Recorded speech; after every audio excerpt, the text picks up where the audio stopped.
Welcome to CurrencyCast.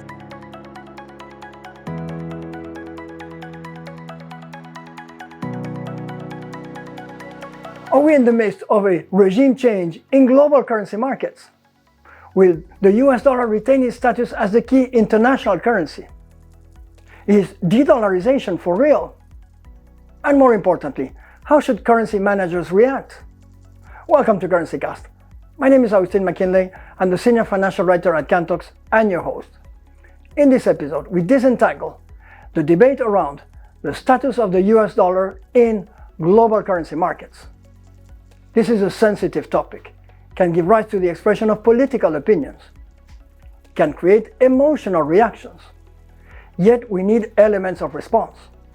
That's why we take a measured approach as we break down the components of the de-dollarization debate. Before we delve into the de-dollarization debate, a tribute of sorts must be paid to the mighty US dollar. This is the currency that, for the better part of the last 70 years, was and still is at the center of the global financial system. Two recently published books by Paul Bluestein, King Dollar, and by Harvard economist Ken Rogoff, Our Dollar, Your Problem, help us to assess the tremendous impact of the US currency. Consider the following metrics.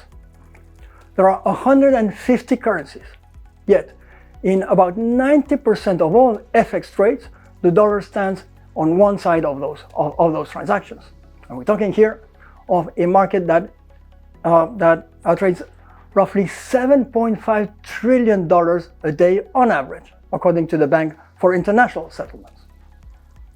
Roughly 60% of the central bank's reserves are in USD, and about 40% of global trade is conducted in USD, and that proportion rises to 80% in the case of the crucial oil market. And if we consider the swaps markets that we discussed in the previous episode of CurrencyCast, once again we're talking about a $5 trillion a day on average market in which the US dollar stands as on one side of most of those transactions. How do we account for the massive dominance of the US dollar? A useful concept here is network effects. The more useful a system is, the more users it attracts. The more users there are, the more useful it will become, and so on and so forth. These systems tend to become natural monopolies.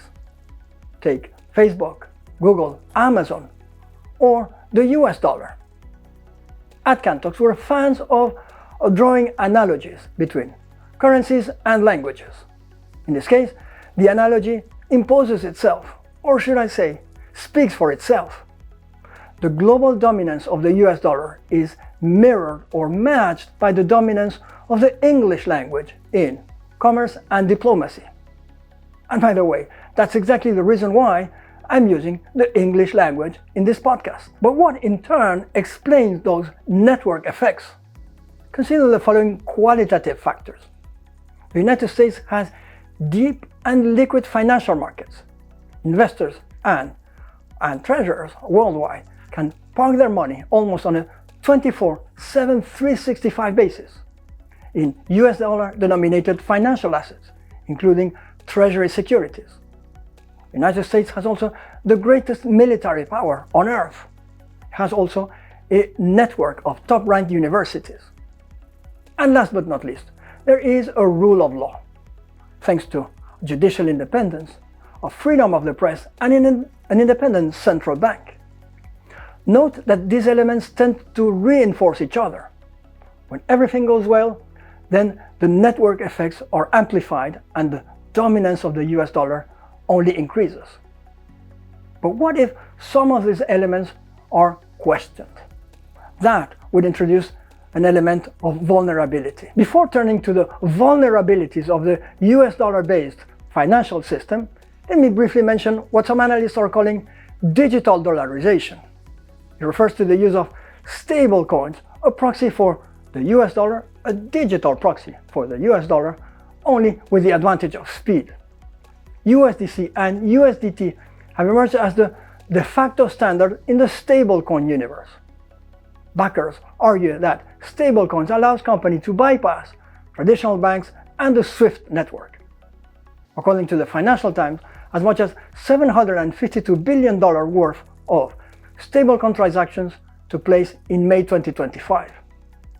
Stablecoins appear to be particularly popular in emerging markets, although some companies, such as Uber, are telling investors that they are exploring the use of stablecoins in treasury operations. The main external vulnerability of the US dollar reflects the long-standing desire of Chinese authorities to arrive at a multipolar currency world, in which a few leading currencies would coexist, compete with each other, and check and balance each other.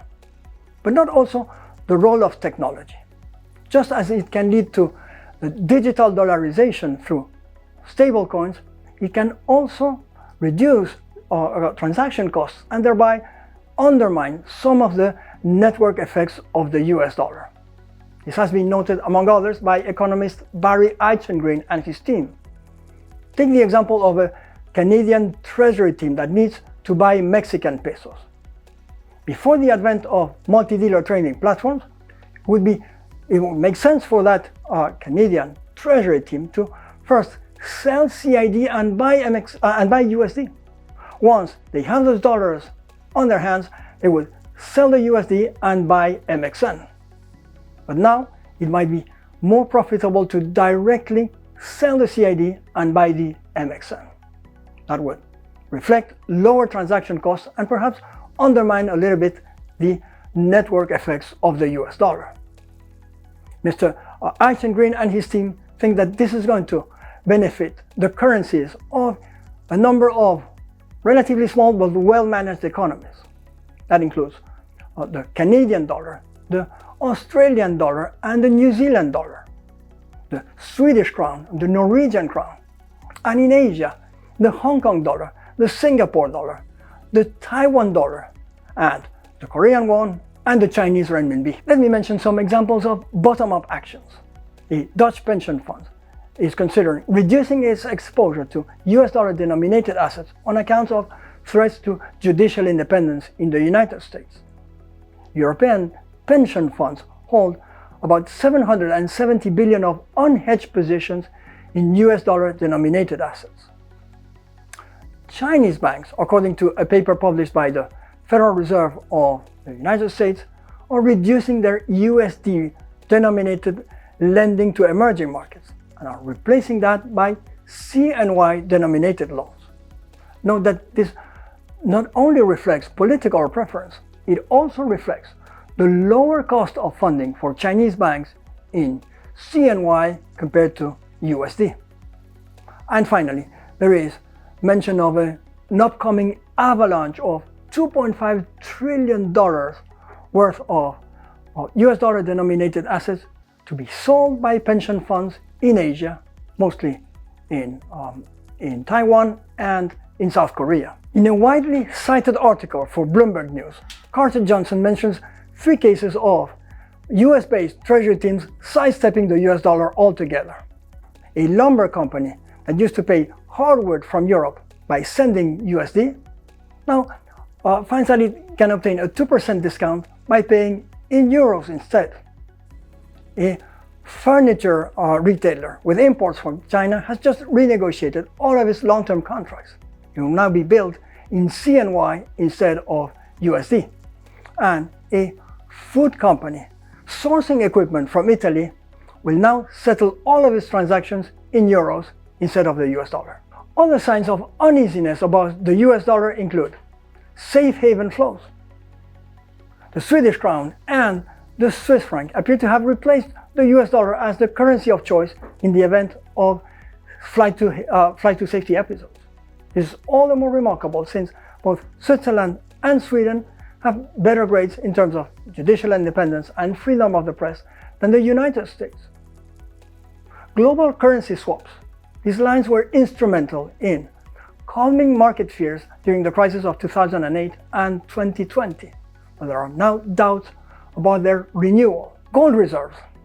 According to the Financial Times, both Italy and Germany are considering withdrawing their gold reserves from the United States. That will amount to about $245 billion worth of gold. Note that France did just that, but about 60 years ago under Charles de Gaulle as the president. And finally, custody holdings. If you want to know whether central banks are buying or selling US dollar denominated treasury bonds, go to the website of the Federal Reserve and look at the weekly balance sheet of the Central Bank of the United States. In an appendix, you will find information about custody holdings, the amount of treasury securities held by foreign central banks under custody of the Federal Reserve Bank of New York. This is very useful information, and it's been showing some weakness or some sales of US Treasury securities by foreign central banks. Earlier in this podcast, I used the language analogy to explain the network effects of both the US dollar and the English language. Now let me extend that language analogy to the reality of the emerging multi-currency world. Using more currencies in business operations is like speaking the language of your customers and or your suppliers. It brings a distinctive advantage. If you're going to sell your products in the Polish market, would you advertise them in Spanish or in Italian? Well, of course not. And that brings me to one of Cantor's most important mantras: embracing currencies. So let's dig a little bit deeper into that. As value chains become more fragmented across multiple countries, companies must use a wider range of currencies to become more resilient. Fearing the high cost of foreign exchange risk management, some companies use just a handful of currencies or reject them altogether. But this perception predates automated foreign exchange risk management. Technology now makes it advantageous to actively and confidently sell in the currencies of your customers and buy in the currencies of your suppliers. In B2B setups, selling in more currencies means a better customer experience, higher conversion rates, clarity in pricing, and a higher sales to asset ratio. In B2B environments, using more currencies means no FX markups from suppliers, a wider range of suppliers, extended paying terms, and when buying, less credit risk in accounts receivables. Companies have a choice to make. By using just a handful of currencies like the US dollar or the euro, they leave the underlying process of foreign exchange risk management to their customers and or suppliers. These companies are bound to face lower sales and or higher costs. But there is an alternative. Thanks to currency management automation, companies can take ownership of the process of foreign exchange risk management. And that's how they reap the benefits of the emerging multi-currency world.